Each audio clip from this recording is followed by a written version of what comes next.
Laí, a gente tem visto até pesquisas do IBGE trazendo incidências de doenças que têm a ver exatamente com as questões relacionadas à tireoide. Eu gostaria que você falasse um pouco da incidência desses problemas ligados à tireoide, especificamente no Brasil, para a gente ter uma ideia de como é que está esses números hoje. Eu diria que mais de 50% dos brasileiros têm algum comprometimento com a tireoide. Tem uma frase, um ditado muito interessante que diz o seguinte: 50% dos pacientes têm tireoide comprometida. Desses 50%, nem 50% é diagnosticado. Dos 50% diagnosticado, nem 50% é tratado. E dos 50% tratados, são maltratados. Porque tem outros componentes envolventes. Se você pegar o hormônio da tireoide, seja ele T1, T2, T3 ou T4, ele é formado de duas moléculas de tirosina, que é um aminoácido, e moléculas de iodo. Se tiver uma molécula de iodo é T1, se tiver 2 é T2, 3 T3, 4 T4. E se eu tiver deficiência de tirosina, que isso acontece com certa frequência, se eu não faço uma nutrição proteica adequada, eu também não posso produzir o hormônio da tireoide. A minha tireoide pode estar muito boa, muito bem, obrigado, mas ela não tem matéria-prima para trabalhar. Se eu tiver a tirosina, mas não tiver o iodo, é outro problema sério. O NHANES, que é um estudo que é feito nos Estados Unidos a cada 5 anos pelo Departamento de Agricultura americano, mostra que nos últimos 30 anos a queda do iodo na nutrição caiu 50%. Ou seja, você ingere a metade do iodo que o seu pai ingeria quando tinha a sua idade. Caiu 50% nos últimos 30 anos a ingestão de iodo. E quando você tem deficiência de iodo, é um problema muito sério. Por que é sério? Porque nós temos mais ou menos 1.500 miligramas de iodo no corpo. Só 50 miligramas, ou só 3,3% está na tireoide.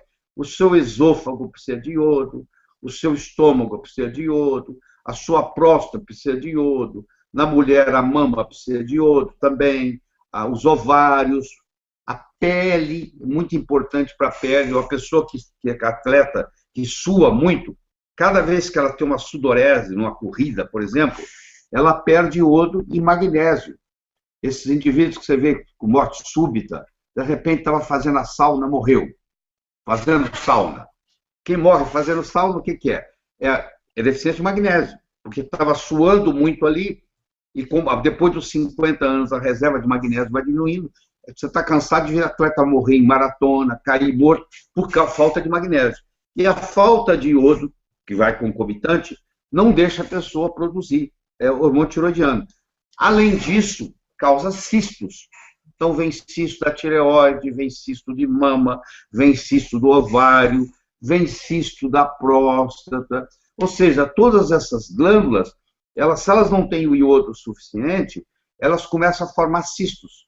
Esses cistos vão virar nódulos, esses nódulos vão virar câncer.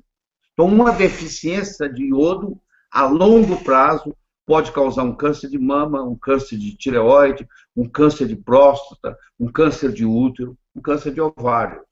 Então, é muito importante você entender essa conexão. Não só o iodo não produz o hormônio sem ele, como o iodo tem outras funções, porque a tireoide só tem 3% do iodo do corpo. A pele tem 20%, o músculo tem 30%, o tecido adiposo tem 32%.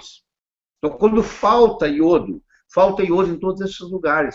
E na medicina, infelizmente, nós temos o que nós chamamos de iodofobia. O médico acha, erradamente, que se ele der iodo para uma pessoa, ele vai lesar a tireoide dessa pessoa. Por que ele acha isso? Porque no momento que ele começa a dar iodo, há uma elevação do TSH. E na medicina clássica, o TSH aumentado quer dizer lesão da tireoide. Não nesse caso. Quando eu começo a dar iodo para uma pessoa, eu começo a desintoxicá-la de bromo, de flúor, de cloro, que são os outros halógenos que competem com iodo. E nesse processo de eliminar esses outros, eu começo a ter problemas. Eu posso ter até a coisa que eles chamam de alergia de iodo, que na realidade não é alergia. Ninguém tem alergia a iodo inorgânico. É justamente a reação de Hersheimer. Hersheimer era um médico alemão que mostra que muitas vezes para você curar, você tem que piorar um pouquinho primeiro, porque se eu estou fazendo um detox em você, e 90, 95% das toxinas fica no tecido adiposo, porque elas são lipossolúveis, eu começo um detox, o que acontece com o detox? A toxina sai do tecido adiposo e vai para o sangue. E aí ela vai para o cérebro, aí tem uma reação, dor de cabeça, entendeu? Tem o chamado Hersheimer. Então, muitas pessoas pensam que estão piorando, na realidade estão melhorando. Então, esse processo da falta de iodo é um problema seríssimo, muito sério. E, como o médico tem medo de trabalhar com iodo, tem estudos lindos mostrando que quanto mais cedo você começar a dar iodo com a gestante, maior vai ser o QI da criança.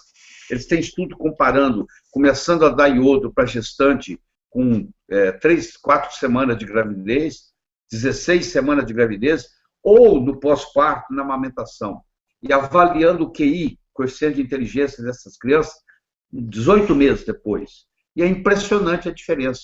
Quanto mais cedo a mãe começou a receber iodo na gestação, mais inteligente é o filho. Infelizmente, nós não nos beneficiamos disso, porque o ginecologista tem medo de dar iodo. O endocrinologista fala com ele que é perigoso, e ele acaba não dando. E quem sabe disso e faz, se beneficia. Eu fiz isso com meus filhos, fiz isso com os meus netos, e só tem benefício com isso.